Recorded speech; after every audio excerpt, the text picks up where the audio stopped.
نحمده ونصلي على رسوله الكريم اما بعد فاعوذ بالله من الشيطان الرجيم بسم الله الرحمن الرحيم رب اشرح لي صدري ويسر لي امري واحلل عقدة من لساني کیا گیا جس طرح تم سے پہلے لوگوں پر فرض کیا گیا تھا تاکہ تم متقی بن جاؤ.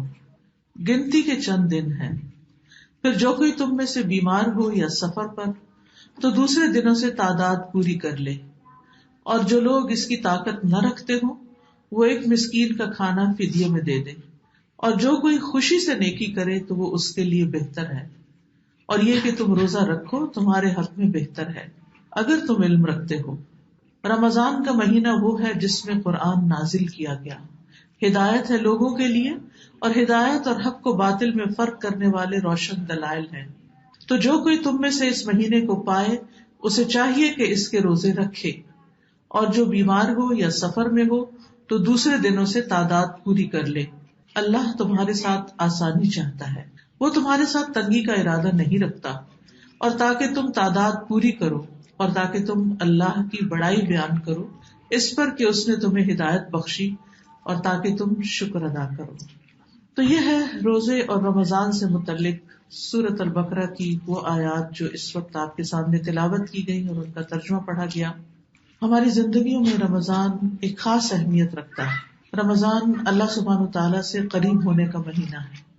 رمضان تقویٰ کے حاصل کرنے کا مہینہ ہے جس کے بعد ہدایت، رحمت اور کامیابی کے دروازے کھلتے ہیں. رمضان قرآن کے نزول کا مہینہ ہے کہ جو ہمارے لیے ہدایت بن کر آیا.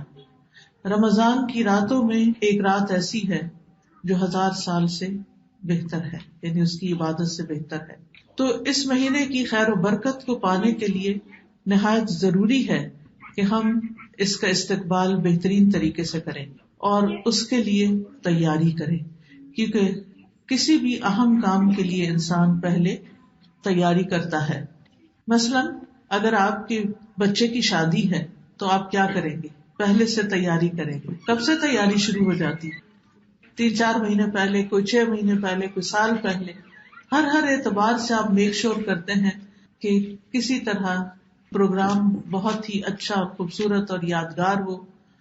اسی طرح اگر آپ کا ایگزام ہو، امتحان ہو، تو پھر بھی آپ بہت پہلے تیاری شروع کر دیتے ہیں.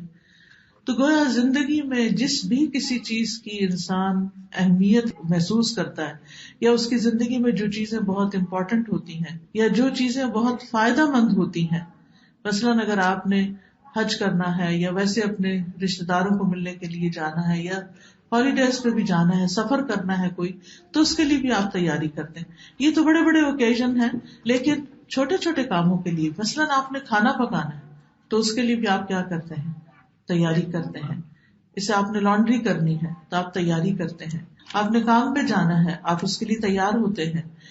تو کوئی بھی کام جو تیاری کے ساتھ کیا جاتا ہے وہ بہترین طریقے سے ہوتا ہے، اور جس چیز کے لیے تیاری نہ کی جائے اور اچانک انسان اس میں داخل ہو جائے تو پھر اس میں پوری طرح سنبھل نہیں پاتا اور اس سے بھرپور فائدہ نہیں اٹھا سکتا، یا پھر یہ کہ اس کا نتیجہ درست طور پر نہیں نکلتا. تو رمضان چونکہ ہماری زندگیوں میں ایک بہت اہم حصہ ہے، اس لیے ہمارے لیے بہت ضروری ہے کہ ہم پہلے سے اس کی تیاری کریں. اور آج اس موقع پر جبکہ رمضان کو تقریباً پورا 1 ماہ باقی ہے، تو آج سے ہی اگر ہم تیاری شروع کر دیں تو انشاءاللہ ہماری زندگیوں میں یہ رمضان ایک بہت یادگار رمضان ہو سکتا ہے انشاءاللہ. تو رمضان کی تیاری ایمان کے ساتھ کرنے کی ضرورت ہے، یعنی رمضان سے فائدہ اٹھانے کے لیے ایمان کی تجدید کی ضرورت ہے، کیونکہ ایمان کی وجہ سے ہی روزے کا ثواب ملتا ہے، ایمان کی وجہ سے ہی قیام کا ثواب ملتا ہے، ایمان کی وجہ سے ہی جو شب قدر ہے اس میں قیام کا ثواب ملتا ہے. ابو ہریرہ رضی اللہ عنہ سے روایت ہے کہ رسول اللہ صلی اللہ علیہ وسلم نے فرمایا، جس شخص نے ایمان اور ثواب کی نیت کے ساتھ رمضان کے روزے رکھے اس کے پچھلے تمام گناہ بخش دیے جائیں گے. اسی طرح آپ نے فرمایا، من قام لیلۃ القدر ایمانا واحتسابا غفر له ما تقدم من ذنبه، جس نے ایمان اور احتساب کے ساتھ یعنی ثواب کی نیت سے لیلۃ القدر میں قیام کیا اس کے بھی پچھلے گناہ معاف کر دیے جائیں گے. تو رمضان کی تیاری کے لیے ایمان والوں کا ایمان بڑھتا ہے اور ایمان بڑھانے کی کوشش کرتے ہیں. ابن عباس کہتے ہیں کہ ایک دن میں رسول اللہ صلی اللہ علیہ وسلم کے پیچھے سوار تھا تو آپ نے فرمایا، اے چھوٹے لڑکے، میں تمہیں چند کلمات سکھا رہا ہوں جن کے ذریعے اللہ تمہیں فائدہ دے گا. وہ یہ کہ تم اللہ کے احکام کی حفاظت کرو، اللہ تمہاری حفاظت کرے گا. تم اللہ کی حفاظت کرو یعنی اس کے احکام کی، تم اسے اپنے سامنے پاؤ گے. تم اسے خوشحالی میں یاد رکھو، وہ تکلیف کے وقت تمہیں یاد رکھے گا. تو خوشحالی کے دن کیا ہے؟ جیسے صحت ہے، عافیت ہے، کھانا پینا ہے، جو بھی ہم روزمرہ کے کام اپنے کر رہے ہیں، تو یہ ہمارا آسانی کا وقت ہے. جبکہ رمضان میں کچھ مشکل ہو جاتی ہے، خاص طور پر اگر رمضان گرمیوں میں ہو، جب روزے بہت لمبے ہوں، جب بہت گھنٹے تک انسان نہ پانی پیے نہ کھانا کھائے، اور پھر جب راتیں چھوٹی ہوں اور ان کے باوجود قیام کرے، تو ہم میں سے ہر ایک کا کچھ نہ کچھ کنسرن ضرور ہے. اور کنسرن اس اعتبار سے نہیں کہ یہ مشکل کیوں آ رہی ہے، لیکن یہ ضرور ہے کہ یا اللہ ہم اس کو آسان طریقے سے نبھا سکیں، اس کا حق ادا کر سکیں. تو اس کے لیے ضروری ہے کہ ہم ان دنوں میں تیاری کریں تاکہ رمضان ہمارا آسان ہو جائے. اور ایمان کے رمضان میں اپنے نفس کے اندر ہمیں ایمان کی تجدید کرنی ہے، تاکہ پھر ایمان کے ساتھ روزے رکھیں گے اور صرف اللہ سبحانہ وتعالیٰ ہی کے لیے، تو پھر انشاءاللہ رمضان بہترین طریقے سے گزرے گا. اگر ہم یہ نہیں کریں تو یہ نہیں ہو سکتا کہ رمضان میں اچانک ہمارے معاملات درست ہو جائیں. یعنی ایک دن پہلے تک ہم اپنی جاب، اپنے کام، اپنی دنیا میں بھاگ رہے ہیں، دوڑ رہے ہیں، اور جس دن رمضان شروع ہو تو اس دن ہم صبح سحری کے وقت اٹھ کے بیٹھ جائیں کہ کیا کھائیں کیا کریں.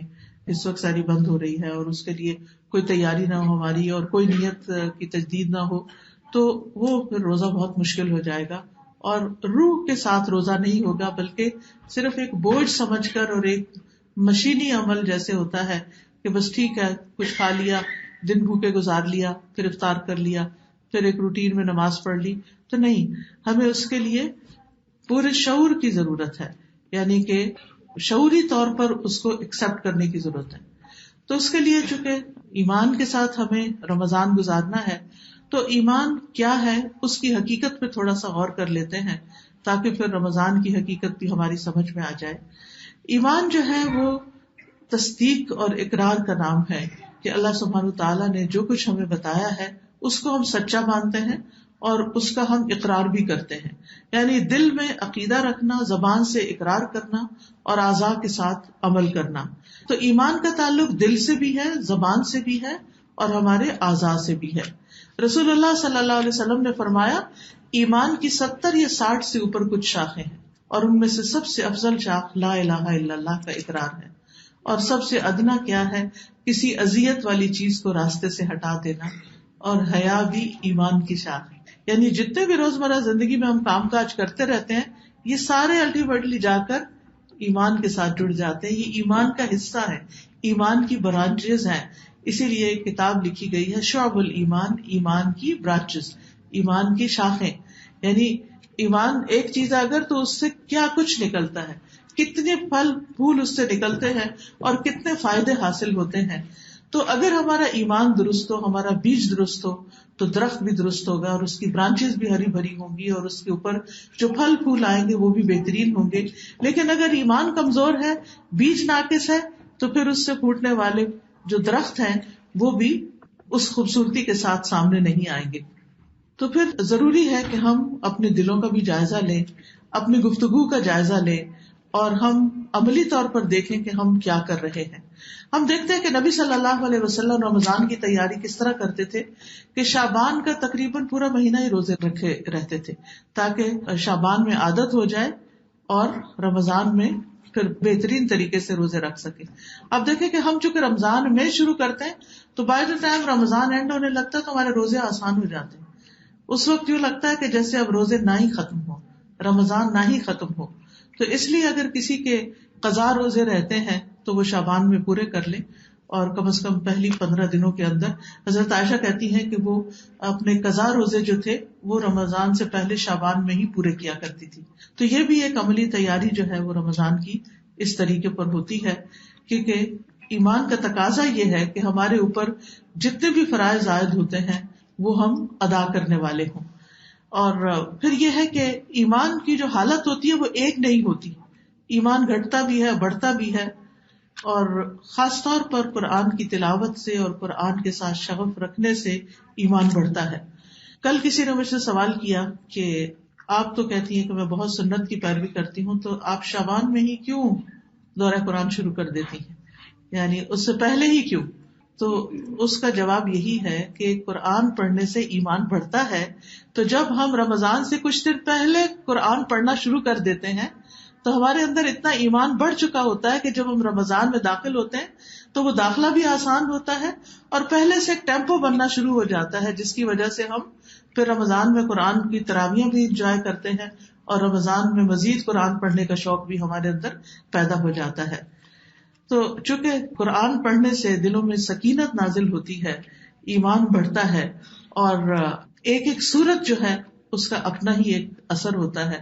آج کل میں 28ویں پارے کا تدبر پڑھا رہی ہوں، اور میں دیکھتی ہوں کہ ہر سورت مجھے ایک نیا سبق دے جاتی ہے، حالانکہ یہ کئی دفعہ پڑھا چکی ہوں، لیکن قرآن مجید کے عجائبات کبھی بھی ختم نہیں ہوتے، اور جو جو ہماری زندگی گزرتی جاتی ہے ہمارے تجربات اور مشاہدات میں اضافہ ہوتا چلا جاتا ہے۔ جب ہم چھوٹے ہوتے ہیں تو ہمارا علم بھی محدود ہوتا ہے، اور ہماری لائف کے ایکسپیرینس جو ہوتے ہیں وہ بھی بڑے لمیٹڈ ہوتے ہیں، تو اس میں ایک خاص حد تک قرآن سمجھ آتا ہے۔ تو جو جو آپ بڑے ہوتے ہیں، آپ کی فکریں، ہم غم، پریشانیاں، دنیا کے حالات، اور یہ ساری چیزیں آپ کو گھیر لیتی ہیں، اور یہ چیزیں آپ کے اوپر حاوی ہونے لگتی ہیں۔ تو خواہ آپ نے اپنے بچپن میں قرآن پڑھا ہی ہو یا اپنی جوانی میں پڑھا ہو، تو جو جو آپ کی عمر زیادہ ہوتی جاتی ہے، آپ کے تجربات اور مشاہدات وسیع ہوتے ہیں، تو قرآن کے سمجھنے کا اسکوپ بھی بڑھ جاتا ہے، اور اس کو آپ اور بہتر طریقے سے اپنی زندگی سے ریلیٹ کر سکتے ہیں، اور اس طرح آپ کے ایمان میں اور اضافہ ہوتا ہے۔ پھر اسی طرح یہ ہے کہ ایمان کے مختلف درجے ہیں، اور اس میں کمزور ایمان بھی ہوتا ہے اور قوی ایمان بھی ہوتا ہے، لیکن یہ یاد رکھیے کہ رسول اللہ صلی اللہ علیہ وسلم نے فرمایا تھا، المؤمن القوی خیر واحب الی اللہ من المؤمن الضعیف وفی کل خیر۔ رسول اللہ صلی اللہ علیہ وسلم نے فرمایا، طاقتور مومن کمزور مومن سے بہتر ہے، اور اللہ کو زیادہ محبوب ہے، اور ہر ایک میں خیر ہے، یعنی جس کے اندر بھی ایمان ہے اس کے اندر خیر ہے، اللہ تعالیٰ اس کو خیر والا ہی کہہ رہے ہیں۔ لیکن یہ ہے کہ جس کا ایمان جتنا زیادہ مضبوط ہوگا، جتنا قوی ہوگا، جتنا بڑھے گا، اتنا ہی زیادہ وہ اللہ کے قریب ہوگا اور اللہ تعالیٰ کا محبوب ہوگا۔ یہاں قوی مومن سے مراد وہ نہیں کہ جو ہر روز جم جاتا ہو اور اپنے جسمانی طاقت بڑھا رہا ہو، یہاں مراد ایمانی طاقت میں اضافہ ہے، یعنی جس کا ایمان زیادہ ہوگا وہ اللہ تعالیٰ کو زیادہ محبوب ہوگا۔ اور چونکہ دنیا کے کام کاج ہمیں گھیرے رکھتے ہیں تو ہماری ایمانی حالت بھی کچھ کمزور ہونے لگتی ہے، اور اوپر نیچے دل ہوتا رہتا ہے، الٹ پلٹ ہوتا رہتا ہے، تو اس لیے شعبان کے مہینے میں خصوصی کوشش کرنی چاہیے کہ ہمارا ایمان ہر روز بڑھتا جائے، تاکہ جس چیز کا ہم سے کہا گیا ہے کہ جس نے ایمان کے ساتھ روزے رکھے اس کے گناہ معاف کر دیے جائیں گے، تو ہمیں اپنے ایمان میں اضافہ کرنا ہے، تاکہ ہم ڈرے ہوئے نہیں، کمزوری کے ساتھ نہیں کہ ہائے کیسے روزے رکھیں گے، اور پھر روزہ رکھ کے بھی ہر ایک سے کمپلینٹ، اور جیسے ہم ہر وقت حالات حاضرہ پہ تبصرہ کرتے رہتے ہیں اور اپنی غموں اور دکھوں کی داستانیں ہر وقت ادھر ادھر بیان کرتے رہتے ہیں، تو اسی طرح پھر اگر اللہ کی طرف سے فرض کی ہوئی ایک عبادت سے ہمیں کچھ تھوڑی بہت تکلیف پہنچ رہی ہے تو اس کو ایمان کی قوت ہی کم کر سکتی ہے۔ یعنی جب آپ کے اندر قوت ہوتی ہے، جیسے ایک جوان انسان ہوتا ہے تو وہ کسی بھی کام کو مشکل نہیں سمجھتا، وہ کہتے ہیں یہ کہ تو میرے بائیں ہاتھ کا کھیل ہے، یہ تو میرے لیے بہت آسان ہے، وہ بھاگ دوڑ کے سارے کام کر لیتا ہے۔ لیکن ایک بوڑھا شخص یا ایک بیمار شخص، اس کو اپنے لیے پانی کا ایک گلاس اٹھانا بھی مشکل لگتا ہے، کیوں؟ کمزوری کی وجہ سے۔ تو جب ہمارا ایمان بڑا ہوتا ہے تو پھر ہمارے لیے عبادات کرنا کچھ مشکل نہیں ہوتا، بلکہ ہم اس کو خوب انجوائے کرتے ہیں، اور بائیں ہاتھ کا کھیل لگتا ہے۔ کم نیند میں بھی، کم کھا کر بھی، دنیا کے کم کام کر کے بھی ہم بہت اچھا محسوس کرتے ہیں، خوش محسوس کرتے ہیں۔ پھر یہ ہے کہ ایمان جو ہے وہ پرانا بھی ہوتا ہے، اور خاص طور پر 11 مہینے میں ہم پر کافی میل چڑھ چکی ہوتی ہے، جس کے لیے اللہ کا یہ کرم ہے اور فضل ہے کہ اس نے رمضان کا مہینہ رکھا کہ پھر ایک تھارو کلینزنگ ہوتی ہے۔ تو رسول اللہ صلی اللہ علیہ وسلم نے فرمایا، یقیناً ایمان تمہارے پیٹوں میں اس طرح پرانا ہو جاتا ہے جس طرح کپڑا پرانا ہو جاتا ہے، گھس جاتے ہیں نا کپڑے پہن پہن کے، سو تم اللہ سے سوال کیا کرو کہ وہ تمہارے دلوں میں ایمان کی تجدید کرتا رہے. تو ہم سب کو یہ دعا کرنی چاہیے کہ یا اللہ تو ہمارے ایمان کو نیا کر دے اور ہمیں رمضان سے ایسا فائدہ اٹھانے کی توفیق دے کہ ہم قوی مومن بن جائیں جو اللہ کے محبوب ہوتے ہیں. اور ویسے بھی یاد رکھیے کہ ایمان جو ہے یہ سب سے افضل عمل ہے. افضل العمل ایمان باللہ. افضل عمل کیا ہے؟ اللہ پر ایمان لانا. اور ایمان صرف اللہ کے پسندیدہ لوگوں کو ہی نصیب ہوتا ہے. رسول اللہ صلی اللہ علیہ وسلم نے فرمایا یقیناً اللہ نے تمہارے درمیان اخلاق کو اسی طرح تقسیم کیا ہے جیسے تمہارا رزق تقسیم کیا. کسی کا رزق کم ہے، کسی کا رزق زیادہ ہے.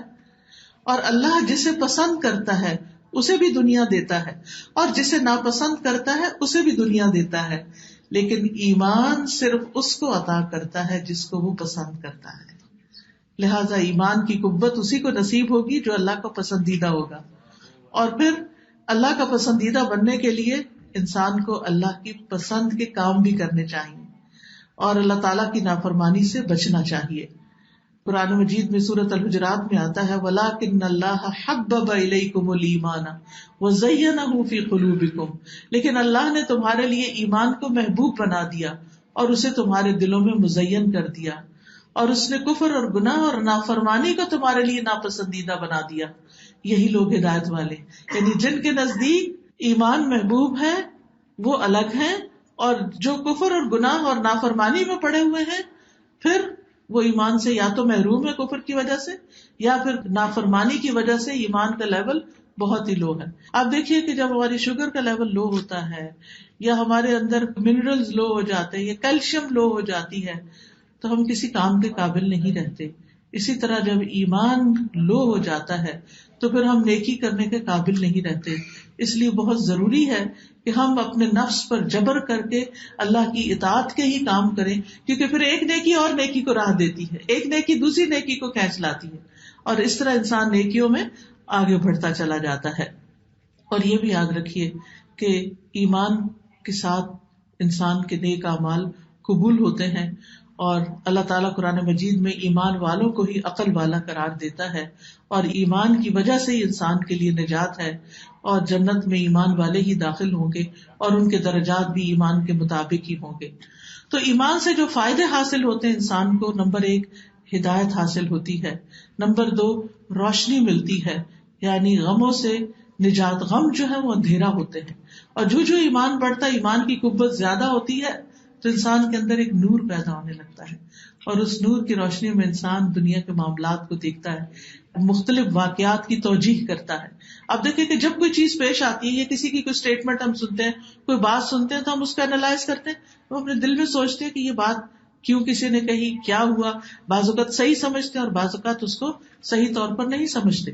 تو مومن جو ہے ایمان کی وجہ سے اللہ تعالیٰ اس کی رہنمائی کرتا ہے، اور وہ آخرت کے اعتبار سے، آخرت کے پرسپیکٹو میں وہ مختلف حالات اور واقعات کی توجیح کرتا ہے. پھر اسی طرح دنیا کی زندگی بھی خوشگوار ہوتی. یاد رکھیے دنیا کی زندگی صرف مال اور اولاد کی کثرت کی وجہ سے خوشحال نہیں ہوتی. اگر ایسا ہوتا تو دنیا میں جو سب سے زیادہ امیر لوگ ہیں یا جس کے پاس بہت سارا لباس ہے اور بہت بڑا گھر ہے اور بہت اس کے کامیاب بچے ہیں، وہ سب سے زیادہ خوشحال ہوتا.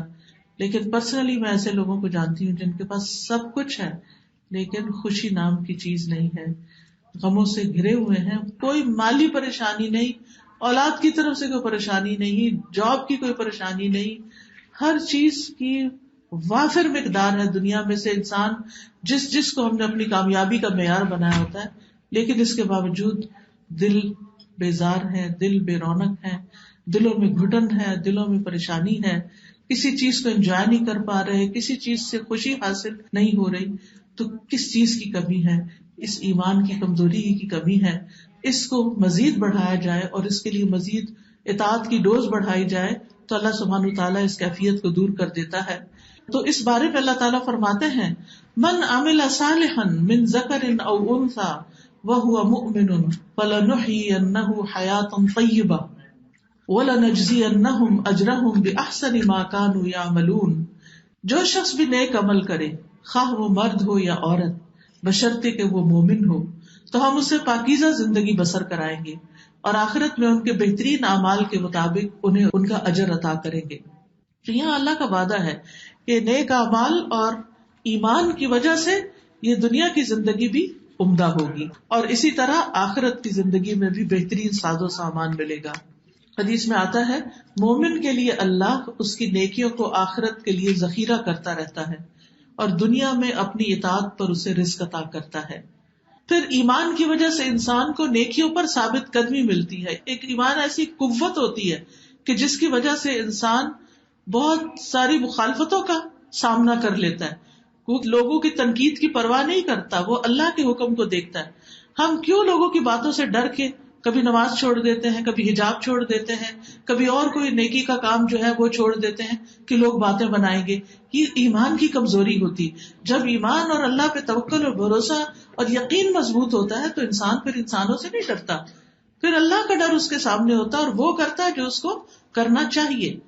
اسی سے دنیا اور آخرت میں انسان کو ثابت قدمی نصیب ہوتی ہے, پھر اللہ کا ساتھ ملتا ہے. وَأَنَّ اللَّهَ مَعَ الْمُؤْمِنِينَ, اللہ کی دوستی ملتی ہے, فرشتوں کی دوستی اور ساتھ ملتا ہے.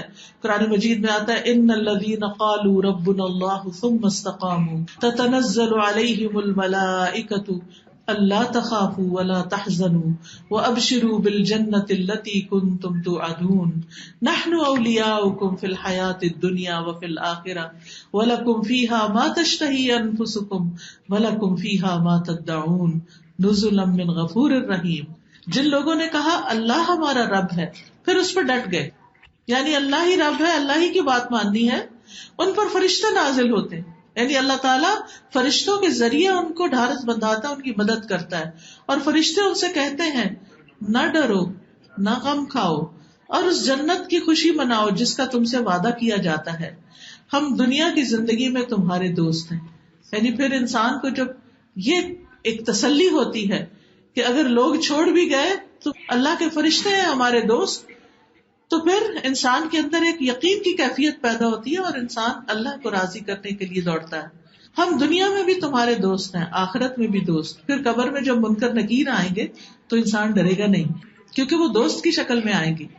پھر اسی طرح حشر کے دن جب اٹھے گا انسان اور انتہائی وحشت کا دن ہوگا. کہتے ہیں کہ 3 مواقع انسان کے لیے بڑی وحشت کے ہوتے ہیں. ایک جب وہ ماں کے پیٹ سے دنیا میں باہر آتا ہے تو آپ نے دیکھا ہوگا کہ بچے ایک دم روتے ہیں, وہ ان کے لیے ایک بالکل نیا ایکسپیرینس ہوتا ہے. وہ ایک قید میں تھے, وہ آزاد ہوئے, وہ ان کے لیے ایک بہت اوور ویلمنگ ایکسپیرینس ہے. اگرچہ بچے کو اتنا پتہ نہیں ہوتا لیکن بہرحال وہ باہر آ کر سیکیور ماں کی گود میں ہی محسوس کرتا ہے. پھر دوسرا مرحلہ جب اس دنیا کی آزادی کو چھوڑ کر انسان قبر کے منہ میں جاتا ہے, پھر وہ ایک تنگ اور بند جگہ پر چلا جاتا ہے. اور تیسرا مرحلہ جب وہاں سے اٹھے گا اور حشر کے میدان میں کھڑا ہوگا, اور وہ اس کے لیے ایک وحشت کا دن ہوگا. اور اسی لیے عیسیٰ علیہ السلام نے کہا تھا والسلام علیہ یوم ولدت و یوم اموت و یوم ابعث حیا, کہ مجھ پر سلامتی جس دن میں پیدا ہوا, جس دن میں فوت ہوں گا, اور جس دن میں دوبارہ اٹھایا جاؤں گا. تو یہ سلامتی کے وقت کس کے لیے ہے؟ اس کے لیے جس کے اندر ایمان ہوتا ہے, عمل صالح ہوتا ہے. تو فرشتے دلاسا دینے والے اور ہمدردی کرنے والے ہوں گے کہ غم نہیں کرو, خوف نہیں کھاؤ, ہم تمہارے ساتھ ہیں, اور تمہیں جنت میں وہ سب کچھ ملے گا جو تم مانگو گے, تمہارا جی چاہے گا. یہ بخشش فرمانے والے رب کی طرف سے مہمانی ہوگی, یعنی رب میزبان ہوگا اور تم اس کے مہمان ہوگے. سوچئے پھر وہ مہمانی کس قسم کی مہمانی ہوگی, اور یہ ایمان کے ساتھ ہی نصیب ہوگا. پھر اسی طرح اللہ کے نبیوں کی دوستی ہوگی, پھر نبی صلی اللہ علیہ وسلم کا ساتھ ملے گا, دنیا اور آخرت میں خوشخبریاں ہوگی, اللہ کا فضل ہوگا. واللہ ذو فضل علی المؤمنین, دنیا میں بھی عزت ملے گی, بندوں کی محبت ملے گی. ان الذین آمنوا وعملوا الصالحات سیجعل لهم الرحمن ودا, یقیناً جو لوگ ایمان لائے اور اچھے عمل کرتے ہیں اللہ ان کے لیے لوگوں کے دلوں میں ضرور محبت پیدا کر دے گا. غموں سے نجات ملے گی, ایمان کی بدولت مصائب سے نجات ملے گی, شیاطین سے حفاظت ملتی ہے ایمان کی بدولت.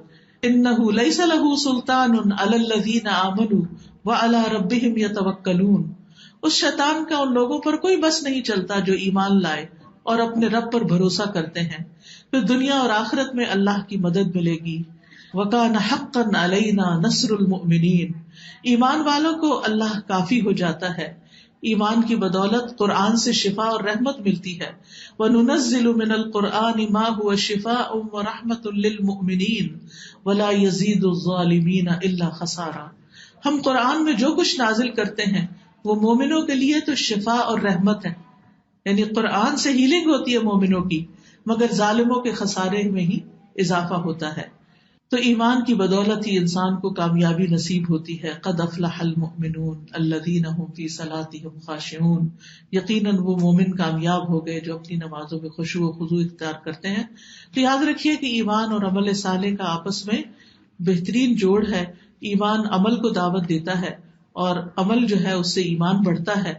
یہ لازم و ملزوم ہوتے ہیں اور آخرت میں بھی امن ہوگا اور کبھی نہ ختم ہونے والا اجر ہوگا. اس لیے بہت ضروری ہے کہ ہم اپنے ایمان کو بڑھانے کی فکر کریں. تو سب سے پہلی چیز یہ ہے کہ ہم اپنے ایمان کا جائزہ لیں کہ ہم کہاں پر ہیں. ابو درداء کہتے ہیں کہ آدمی کی سمجھداری یہ ہے کہ وہ اپنے ایمان کا جائزہ لیتا رہے، اس کو جانچتا رہے کہ اس کا ایمان بڑھ رہا ہے یا گھٹ رہا ہے. اب یہ کیسے پتا چلے گا کہ بڑھ رہا ہے یا گھٹ رہا ہے؟ اگر آپ کا نیکیوں میں شوق بڑھ رہا ہے، نیک کام کرنے کو دل چاہ رہا ہے، تو سمجھے ایمان بڑھ رہا ہے. اور اگر نیکیوں سے بیزاری ہو رہی ہے تو ایمان نیچے آ رہا ہے. تو اس کو بڑھانے کی فکر کریں. بڑھایا کیسے جائے؟ اچھی محفلوں میں، نیک دوستوں کی صحبت میں. معاذ رضی اللہ عنہ ایک دفعہ ایک صحابی سے کہتے ہیں کہ آؤ ہمارے پاس بیٹھو ایک گھڑی تاکہ ہم ایمان لے آئیں. تو وہ جو تھے وہ پریشان ہوئے کہ یہ کیا کہہ رہے ہیں. اور حضرت معاذ جو تھے وہ اپنی دعاؤں میں کہتے تھے اللہم زدنی ایمانا و یقینا و فقہا، اے اللہ مجھے زیادہ کر دے ایمان میں، یقین میں اور فقہ میں، دین کی سمجھ میں. تو انہوں نے جب یہ بات کہی رسول اللہ صلی اللہ علیہ وسلم سے کہ مجھ سے یہ کہا گیا ہے، تو انہوں نے کہا کہ اس کا مطلب یہ ہے کہ مل بیٹھ کر اللہ کو یاد کرے. یعنی جو نیکی کے لیے کوئی مجلس قائم کی جاتی ہے، چاہے وہ جمعہ کا خطبہ ہو، چاہے وہ کوئی درس کی مجلس ہو، چاہے وہ دورہ قرآن کی مجلس ہو، تو سب کے ساتھ مل بیٹھ کر جب اللہ کا ذکر کیا جاتا ہے، قرآن پڑھا اور پڑھایا جاتا ہے، تو اس پر سکینت نازل ہوتی ہے، ایمان بڑھتا ہے. فرشتے ایسی مجلس کو گھیر لیتے ہیں اور انسان پہلے سے بہتر محسوس کرتا ہے. تو اس سے یہ پتہ چلتا ہے کہ ایمان کو بڑھانے والے کاموں میں سے نمبر 1 علم نافع کا حصول ہے، نفع مند علم کا حاصل کرنا. ابن رجب کہتے ہیں علم نافع 2 چیزوں پر دلالت کرتا ہے. نمبر 1 یہ ہے کہ اسے اللہ کی معرفت ہو، اسماء حسنہ اور بلند صفات کی معرفت ہو جن کا اللہ حقدار ہے، اور اللہ تعالیٰ کے افعال کی بھی معرفت ہو کہ اللہ تعالیٰ کیا کیا کرتا ہے. دوسرے عقائد اور ظاہری اور باطنی اقوال اور افعال میں ایسی چیزوں کو معلوم کیا جائے جسے اللہ پسند کرتا ہے اور جس سے وہ راضی ہوتا ہے، اور ان چیزوں کو بھی جانا جائے کہ اللہ تعالیٰ کو کیا پسند نہیں اور کن چیزوں سے اللہ ناراض ہوتا ہے. یعنی ہم یہ تو کہتے ہیں کہ اللہ ہمیں اپنی پسند کے کام کرنے کی توفیق دے، لیکن کیا ہمیں پتا ہے کہ کون کون سے کام ہیں جو اللہ کی پسند کے ہیں؟ یہ صرف چند ایک مخصوص کام ہم نے پسند کے سمجھ رکھے ہیں اور باقیوں سے ہمارا واسطہ نہیں. ہمیں نیکی کے کاموں کو جاننا ہے اور برے کاموں کے بارے میں بھی جاننا ہے تاکہ ہم ان کو چھوڑ سکیں. تو علم اور ایمان کا چولی دامن کا ساتھ ہے. علم کی بدولت اللہ کی خشیت ملتی ہے. انما یخشی اللہ من عبادہ العلماء. قرآن کا علم خاص طور پر حاصل کرنے سے ایمان بڑھتا ہے. جندب بن عبداللہ کہتے ہیں ہم نے ایمان سیکھا پھر ہم نے قرآن سیکھا جس سے ہمارے ایمان میں اضافہ ہوا. یعنی اللہ کو جانا، پھر اللہ کی کتاب پڑھی تو اللہ پر ایمان اور بڑھ گیا. تو یہی ایک طریقہ ہے کہ اللہ کی کتاب کو سمجھ کر پڑھا جائے، کیونکہ ہم میں سے بہت سے لوگ سمجھتے ہیں کہ صرف تلاوت کر لینا کافی ہے. اسی لیے رمضان میں آپ دیکھیے کہ بہت سارے لوگوں کا ٹرینڈ یہ ہوتا ہے کہ میں 1 ناظرہ ختم کر لوں، 2 کر لوں، 3 کر لوں، 5 کر لوں. تو آپ دیکھیے کہ اللہ تعالیٰ نے اہل کتاب کے بارے میں کتنی سخت بات فرمائی تھی. مثل الذین حملوا التوراۃ ثم لم يحملوها كمثل الحمار يحمل اسفارا. کہ ان لوگوں کی مثال جنہیں تورات اٹھوائی گئی تھی پھر انہوں نے اس کو نہیں اٹھایا. اس کا یہ مطلب نہیں کہ وہ کہیں رکھی ہوئی تھی اور انہوں نے اس کو نہیں اٹھایا. اس کا مطلب ہے کہ انہوں نے اس کو سمجھا نہیں. ان کی مثال دی گئی کہ جیسے گدھا ہوتا ہے تو گدھے کو نہیں پتا ہوتا اس کے اوپر کیا لدا ہوا ہے, اس کی قیمت کیا ہے, اس کے اندر کیا ہے, وہ صرف اس کو اپنے اوپر بوجھ اٹھائے ہوئے. تو یہ ایسے لوگوں کی مثال دی گئی ہے کہ جو علم کا بوجھ اٹھائے ہوئے ہوں صرف لفظی طور پر, معنی کا نہ پتا ہو ان کو سمجھ نہ ہو. تو وہ شخص جو پورا قرآن بھی حفظ کر لیتا ہے وہ اپنے اوپر ایک بوجھ تو اٹھا لیتا ہے لیکن کچھ نہیں سمجھتا کہ اس کے اندر کیا ہے, کچھ نہیں جانتا کہ یہ قرآن کہتا کیا. وہ دن رات پڑھتا ہے لیکن اس کو کوئی سمجھ نہیں کہ یہ قرآن کیا کہتا ہے. تو یہ بھی اسی میں آتا ہے کہ ایک بوجھ اٹھا لیا. تو اسی لیے علماء کہتے ہیں کہ اگر کوئی شخص قرآن کا حافظ بھی ہو لیکن اس کو سمجھتا نہ ہو, اس پر عمل نہ کرتا ہو, اس کے تقاضے پورے نہ کرتا ہو, تو وہ حامل قرآن نہیں ہو سکتا. حامل قرآن وہ ہے کہ جو قرآن کو سمجھتا ہے اور اس پر عمل کرتا ہے, خواہ وہ اس کا حافظ نہ بھی ہو. تو اہل القرآن اللہ کے جو خاص بندے ہیں وہ ہیں جو قرآن کو سمجھنے کا حق ادا کرتے ہیں. ٹھیک ہے اس کی تلاوت بھی باعث برکت ہے لیکن صرف تلاوت پر اکتفا نہ کیجیے, اس کو سمجھ کر پڑھیے, اس کے تقاضے جانیے. قرآن مجید میں آتا ہے انما المؤمنون الذین اذا ذکر اللہ وجلت قلوبہم واذا تلیت علیہم آیاتہ زادتہم ایمانا وعلی ربہم یتوکلون. سچے مومن تو وہ ہیں جب ان کے سامنے اللہ کا ذکر کیا جائے تو ان کے دل کانپ اٹھتے ہیں, اور جب اللہ کی آیات انہیں سنائی جائیں تو ان کا ایمان بڑھ جاتا ہے. تو یہ کب بڑھتا ہے؟ جب انسان ان کو سمجھتا ہے کہ کہا کیا گیا ہے, کس چیز کا ذکر کیا گیا ہے. ابن مسعود کہتے ہیں جس میں یہ 3 باتیں پائی جاتی ہوں اللہ اس کے دل کو ایمان سے بھر دیتا ہے. نمبر 1 عالم کی صحبت, نمبر 2 قرآن کی تلاوت, نمبر 3 روزہ رکھنا. تو یہ تینوں چیزیں آپ رمضان میں کر سکتے ہیں کہ آپ علم کی مجلس اختیار کریں, قرآن کو سمجھ کر پڑھیں اور ساتھ روزے سے ہوں. تو آپ دیکھیں گے کہ آپ پہلے سے بہت بہتر محسوس کریں گے. پھر اسی طرح قرآن میں غور و فکر, اور آپ دیکھیے کہ رمضان کے مہینے کی خاص خصوصیت کیا بتائی گئی جن آیات کی ابھی آپ نے تلاوت سنی کہ شہر رمضان الذی انزل فیہ القرآن. رمضان وہ مہینہ ہے جس میں قرآن اتارا گیا. تو رمضان اور قرآن چولی دامن کے ساتھ ہے. رمضان میں جس طرح قرآن سمجھ آتا ہے وہ عام مہینوں میں اس طرح غور و فکر نہیں ہو پاتا. اللہ نے اس مہینے کو چنا تھا اس کو نازل کرنے کے لیے اور لوگوں کی ہدایت کے لیے. تو اس لیے بہت ضروری ہے کہ خاص طور پر اس مہینے میں اس کو سمجھ کر پڑھا جائے.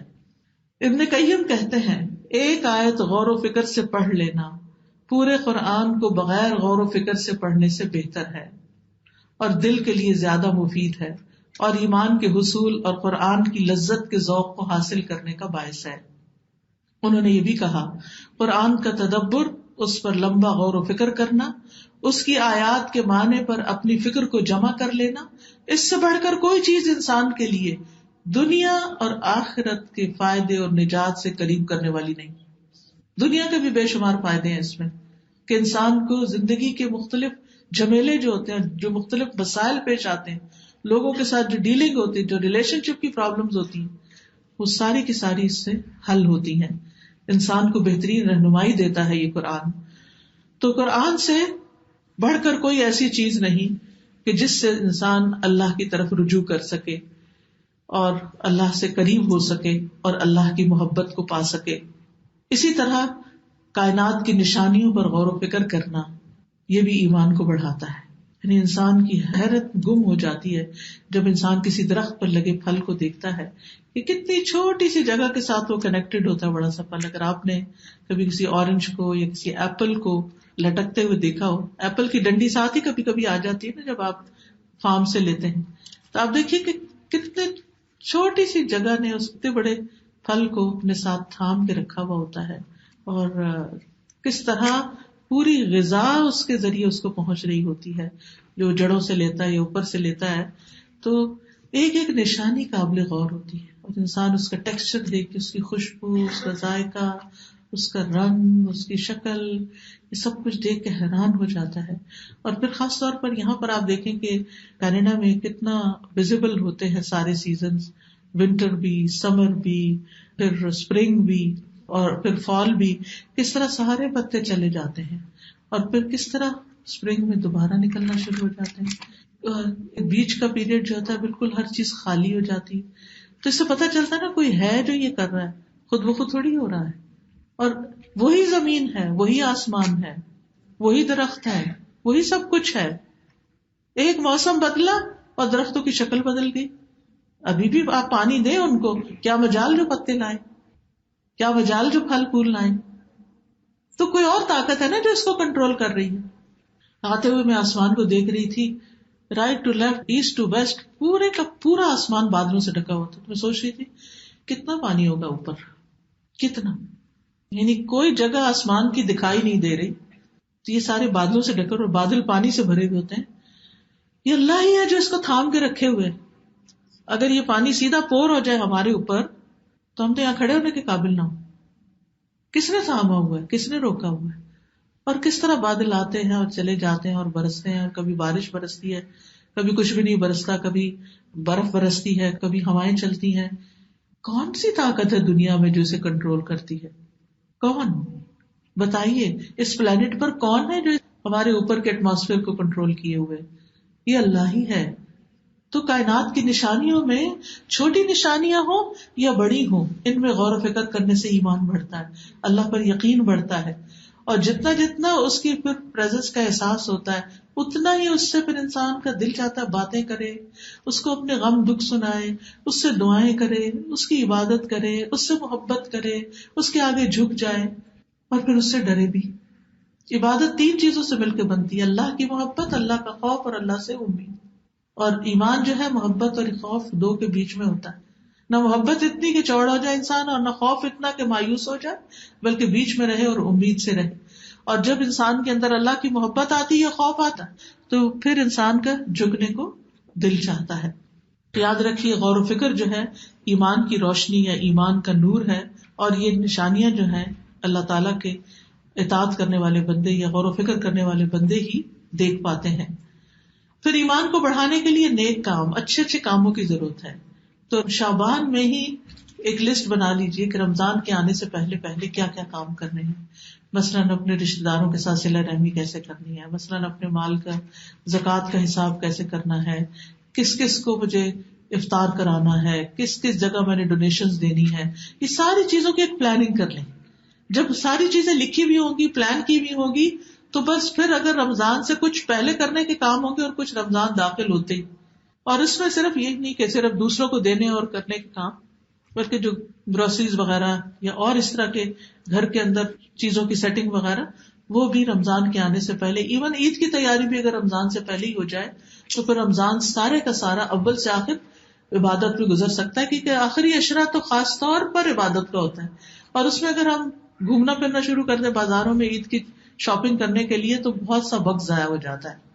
تو بہرحال ایمان کے لیے اللہ کی اطاعت، اس کے رسول کی اطاعت، پھر اسی طرح وضو کا صحیح اہتمام، وقت کی پابندی کے ساتھ نمازوں کا پڑھنا، فرائض اور نوافل کے ذریعے اللہ کا قرب حاصل کرنا.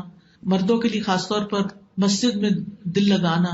حدیث میں آتا ہے المسجد بیت کل مؤمن، مسجد ہر مومن کا گھر ہے، یعنی اللہ کا گھر ہے لیکن مومن کا دل وہیں لگتا ہے. پھر اسی طرح ہو سکے تو تہجد شروع کر دے تاکہ رمضان کی راتوں میں پھر عبادت آسان ہو. پھر صدقہ خیرات کرنا، اللہ کے راستے میں جان و مال لگانا، اور پھر اللہ سبحانہ وتعالیٰ کے ساتھ احسان کا تعلق قائم کرنا، یعنی اعلیٰ ترین تعلق قائم کرنا. اور پھر کثرت سے اللہ کا ذکر، کیونکہ یا ایھا الذین آمنوا اذکروا اللہ ذکرا کثیرا وسبحوہ بکرۃ واصیلا.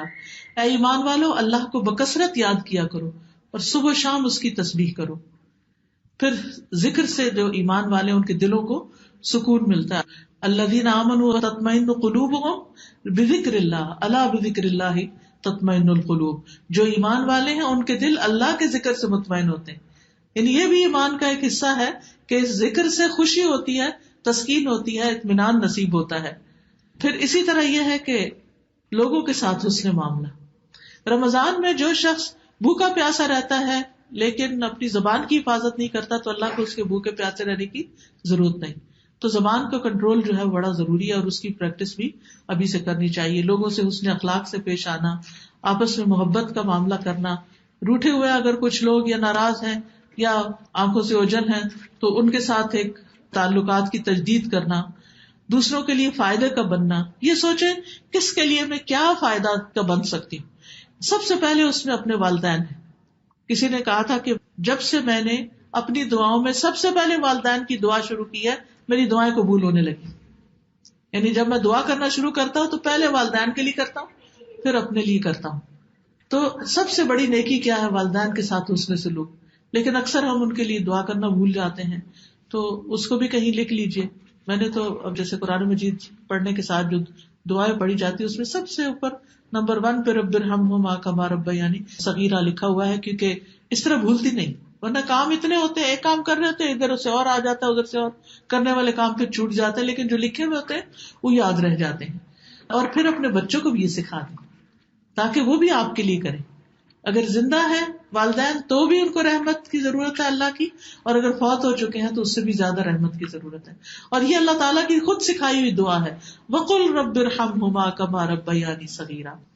پھر اسی طرح پڑوسیوں سے حسن سلوک، دوسروں کے لیے وہ پسند کرنا جو اپنے لیے پسند ہے، اور لوگوں سے بے نیاز رہنا، لوگوں سے لالچ نہ رکھنا، لوگوں کو معاف کر دینا، اور ان کی فکر کرنا، ان کی ہدایت اور اصلاح کی فکر کرنا.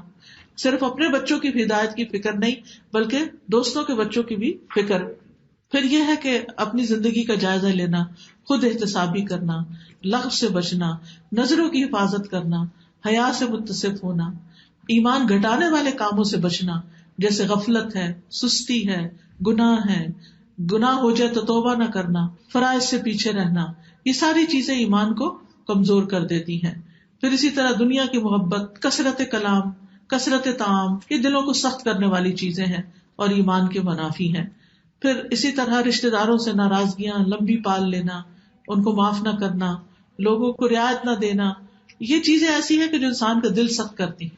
تو ہمیں اپنے ایمان کو بڑھانے کے لیے دعا بھی کرنی ہے، علم نافع حاصل کرنا ہے، قرآن سے تعلق بڑھانا ہے، صدقہ خیرات کرنا ہے، اپنے ریلیشن شپس کا جائزہ لینا ہے، خود اپنا سیلف انالیسس کرنا ہے، اور اللہ کا محبوب بن جانے کی دعا کرنا ہے تاکہ ہم رمضان سے بھرپور فائدہ اٹھائیں. کیونکہ رمضان رحمتوں کا مہینہ ہے، برکتوں کا مہینہ ہے، منتھ آف مرسی ہے، اور اللہ تعالیٰ کی رحمتیں اور برکتیں اس مہینے میں نازل ہوتی ہیں.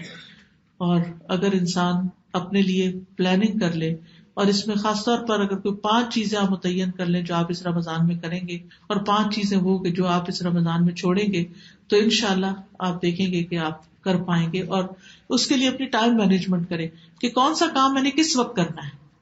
اور انشاءاللہ جب آپ اپنے وقت کے ٹائم ٹیبل رمضان کا بنا لیں گے تو پھر آپ بہت کچھ کر سکیں گے. اپنے ٹائم ویسٹرز کے اوپر نظر رکھنا ہے کہ کون کون سی چیزیں جو ہیں آپ کا وقت ضائع کر رہی ہیں.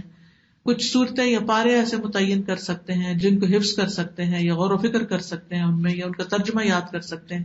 بلکہ میں تو چاہوں گی کہ اگر آپ لفظی ترجمے والے سپاروں سے تلاوت روز کی کریں تو اس سے کیا ہوگا کہ جہاں جہاں کوئی لفظ سمجھ نہیں آتا، خصوصاً جو لوگ قرآن پڑھ چکے ہیں، تو وہ ان کی ریویژن بھی ہو جائے گی ترجمے کی، کہ لفظ جو بھول گئے ہیں وہ یاد آ جائیں.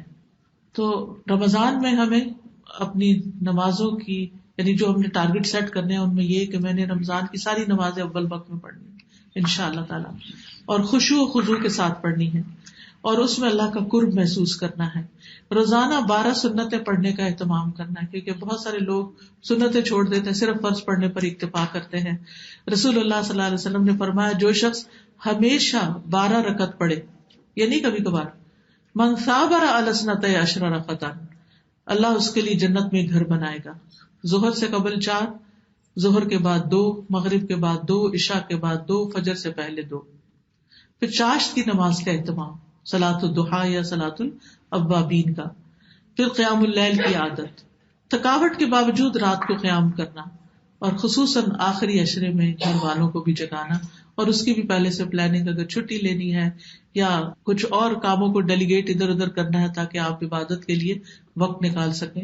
اسی طرح صدقہ کرنے کے لیے آپ ٹارگٹ سیٹ کر لیں کہ رمضان میں اگر روز صدقہ کرنا ہے، کیونکہ حضرت عمر نے کہا کہ مجھے بتایا گیا کہ اعمال آپس میں فخر کرتے ہیں، صدقہ کہتا ہے میں تم سب سے افضل ہوں. اور اس میں آپ دیکھیے کہ سورۃ المنافقون میں آتا ہے نا کہ رب لولا اخرتنی الی اجل قریب فاصدق واکن من الصالحین، اللہ تھوڑا سا ٹائم مجھے اور مل جاتا تو میں صدقہ کرتا. یعنی اگر قبر سے کسی کو اٹھا کر پوچھا جائے کہ کیا کام کرنا چاہو گے تو وہ چاہے گا وہ جو مال میں دنیا میں چھوڑ کے آیا تھا نا وہ سارا ہی میں دے دوں. وہ تو لوگوں نے اپنی دنیا کے لیے استعمال کر لیا. دیکھیں نا جب ہم اپنا کوئی پراپرٹی یا اپنا کوئی گولڈ یا کچھ بھی چھوڑ کے جاتے ہیں تو لوگ اپنی زینت بنا لیتے ہیں, لوگ اس سے فائدہ اٹھاتے ہیں, چاہے ہمارے بچے ہی کیوں نہیں ہوتے. لیکن ہمیں اپنی آخرت بنانے کے لیے کچھ نہ کچھ اس میں سے اپنے ہاتھوں سے دے کر جانا ہے, کیونکہ مرنے کے بعد بہت ریگریٹس ہوں گی. کیونکہ صدقہ جو ہے وہ آگ کو بجھاتا ہے, اللہ تعالیٰ کے غضب کو بھی ٹھنڈا کرتا ہے اور آگ کو بجھاتا ہے, قبر کی آگ بجھانے کا سبب ہے. رسول اللہ صلی اللہ علیہ وسلم نے فرمایا صدقہ تو صدقہ کرنے والوں کی قبروں سے حرارت کو بجھاتا ہے. تو اگر ہم چاہتے ہیں ہماری قبریں ٹھنڈی ہوں تو صدقہ کرنے کی ضرورت ہے. حدیث میں آتا ہے آپ صلی اللہ علیہ وسلم کعب بن عجرہ سے فرما رہے تھے, اے کعب صدقہ گناہوں کو اس طرح مٹاتا ہے جیسے پانی آگ کو مٹاتا ہے. یعنی پانی سے جیسے آگ بجھتی ہے اس طرح صدقہ گناہوں کو بجھا دیتا ہے. اور عرش کا سایہ نصیب ہوتا ہے, جنت میں لے جانے کا باعث ہے. صدقہ کرے آدھی کھجور ہی کیوں نہ ہو, رمضان میں تو کھجوریں کھلانے کا اچھا موقع ہے. پھر اسی طرح خواتین کو خاص طور پر صدقے کا حکم دیا تھا نبی صلی اللہ علیہ وسلم نے عید کے دن. تو عید کے دن بھی صدقہ کرنا ہے, لیکن رمضان کے دوران کوشش کرنی ہے کہ ہر روز کچھ نہ کچھ صدقہ کریں. اور پھر یہ کہ اپنے ذکر کے ٹارگٹ سیٹ کرنے ہیں, یعنی صدقے کے ٹارگٹ سیٹ کرنے ہیں, رمضان کے لیے ذکر کے ٹارگٹ سیٹ کرنے ہیں. اس میں یہ ہے کہ آپ روزانہ کتنی تسبیحات پڑھیں گی, کون کون سی تسبیح کریں گی, جیسے سبحان اللہ و بحمدہ کی ہے, درود شریف کی ہے, استغفار کی ہے, پھر اسی طرح کچھ اور جیسے آیت کریمہ کی ہے, لا حول ولا قوت الا باللہ, لا الہ الا اللہ وحدہ لا شریک. تو اپنی زبان کو ذکر سے تر رکھنا ہے. اور یہ ہمارے لیے جیسا ٹریننگ پیریڈ ہوتا ہے کہ رمضان میں پھر کچھ اچھی ہیبٹس ڈیولپ ہو جاتی ہے جو سارا سال بعد میں بھی پھر چلتی رہتی ہیں. اور پھر روزانہ قرآن میں سے کیا پڑھنا ہے, اور پھر یہ کہ رمضان میں زبان کی حفاظت کس طرح کرنی ہے, خدمت خلق کے کون کون سے کام کرنے ہیں, افطار کس کس کو کرانا ہے, کہاں کروانا ہے, ان ساری چیزوں کی پلاننگ بہت ضروری ہے تاکہ ہم زیادہ سے زیادہ بہترین طریقے سے اپنا رمضان گزار سکیں اور اللہ تعالیٰ کی رحمت کو دعوت دیں اور ہم بندوں کے لیے باعث رحمت بن جائیں. تو ابھی میں آپ سے ذکر کر رہی تھی کہ رمضان میں جیسے اپنے ذکر کے ٹارگٹ سیٹ کریں. یہ مختلف کارڈز ہیں جو باہر اسٹال پہ موجود ہیں, کہ جیسے تسبیحات ہیں تو تسبیحات کی فضیلت بتائی گئی ہے مختلف تسبیحات کی. تو آپ ایک وقت میں کوئی جیسے فجر کے بعد سورج نکلنے سے پہلے جو سبحان اللہ و بحمدہ پڑھتا ہے اس کے سارے گناہ معاف ہو جاتے ہیں, یعنی صغیرہ گناہوں کی طرف اشارہ. تو اسی طرح آپ فجر کے بعد یہ تسبیحات پڑھ سکتے ہیں. پھر اسی طرح یہ ہے کہ لا الہ الا اللہ کا اپنا بہت بڑا اجر و ثواب ہے, اور مرتے وقت جس کو لا الہ الا اللہ نصیب ہو گیا وہ جنت میں جائے گا.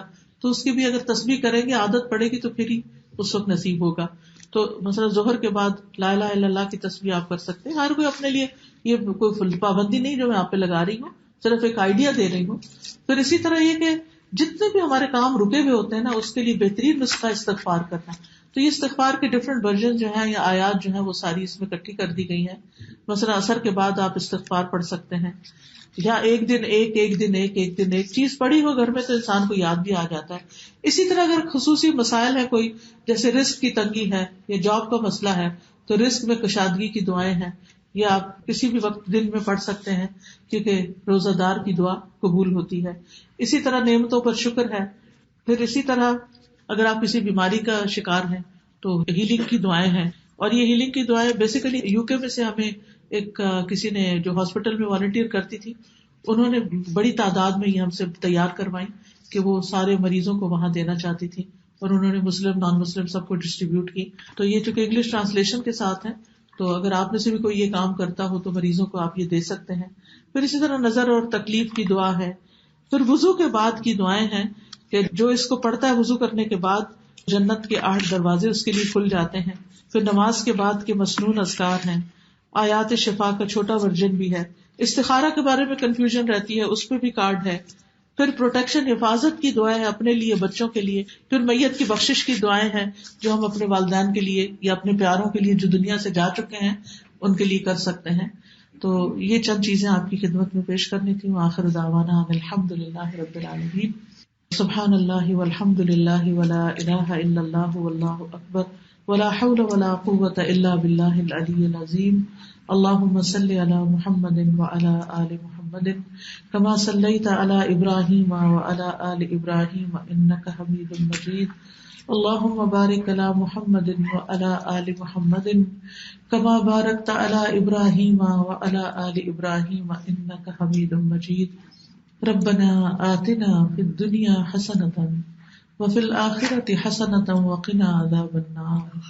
ربنا لا تزغ قلوبنا بعد إذ هديتنا وهب لنا من لدنك رحمة إنك أنت الوهاب. ربنا هب لنا من ازواجنا وذرياتنا قرة اعین واجعلنا للمتقین اماما. ربنا لا تؤاخذنا ان نسینا او اخطانا. ربنا ولا تحمل علينا اصرا كما حملته على الذين من قبلنا. ربنا ولا تحملنا ما لا طاقة لنا به واعف عنا واغفر لنا وارحمنا انت مولانا فانصرنا على القوم الكافرين. اللهم انا نسألك من الخير كله عاجله وآجله ما علمنا منه وما لم نعلم ونعوذ بك من الشر كله عاجله وآجله ما علمنا منه وما لم نعلم. لا الہ الا انت سبحانك انی كنت من الظالمین. یا رب العالمین، جو کچھ ہم نے پڑھا ہے، سیکھا ہے، یا اللہ اسے قبول کر لے اور ہمیں اس پر عمل کی توفیق عطا فرما. کوئی اس میں غلطی ہو گئی ہو تو معاف کر کے ہماری اصلاح فرما دے. یا اللہ جتنی بہنیں آئی ہیں ان کا آنا قبول فرما اور ان کو اس کی بہترین جزائے خیر عطا فرما. اس کی برکت سے ان کی زندگیوں کی مشکلات آسان فرما. یا اللہ ہم سب کو ایمان میں اضافہ عطا فرما. یا اللہ ہمارے ایمان، یقین، فقہ میں اضافہ کر دے. یا اللہ تو ہمارے علم نافع میں اضافہ فرما دے. اللہ ہمارا یہ رمضان پچھلے تمام رمضانوں سے بہت اچھا گزرے. ہمارے لیے روزے رکھنا، قیام کرنا، نیکی کے کام کرنا آسان فرما دینا. یا رب العالمین اس جگہ پر بھی اپنی خیر و برکت نازل فرما. جو لوگ یہاں کا انتظام کرتے ہیں یا اللہ ان کو بھی اپنی رحمتوں سے ڈھانک لے اور انہیں اس کی بہترین جزائے خیر عطا فرما. یا رب العالمین جو جہاں جہاں دین کا کام کر رہا ہے، لوگوں کی خدمت کا کام کر رہا ہے، اللہ تعالیٰ ان سب کی مدد فرما اور ان کے رستے آسان فرما دے. یا اللہ ہمیں صراط مستقیم کی ہدایت عطا فرما اور ہمارا انجام اچھا کر دے. رب ارحمہما کما ربیانی صغیرا. رب ارحمہما کما ربیانی صغیرا. رب ارحمہما کما ربیانی صغیرا. اللہ ہماری اولادوں کو بھی ہدایت عطا فرما، انہیں دین پر قائم رکھنا، انہیں دین پر استقامت عطا فرمانا. یا اللہ وہ یہاں کے معاشرے کے لیے بھی بہترین ثابت ہوں اور اپنی آخرت بھی ان کی بہترین ہو. یا اللہ انہیں بہترین مسلمان بنانا. ربنا تقبل منا. یا اللہ سارے بیماروں کو صحت دے. یا اللہ اس مجلس میں جو کوئی شخص ایسا ہے جس کے دل میں کوئی غم، دکھ، پریشانی ہے، اس کی پریشانی دور فرما دے. ربنا تقبل منا انك انت السميع العليم وتب علينا انك انت التواب الرحيم. وصلى الله تعالى على خير خلقه محمد وعلى آله واصحابه واهل بيته اجمعين برحمتك يا ارحم الراحمين. الہی آمین.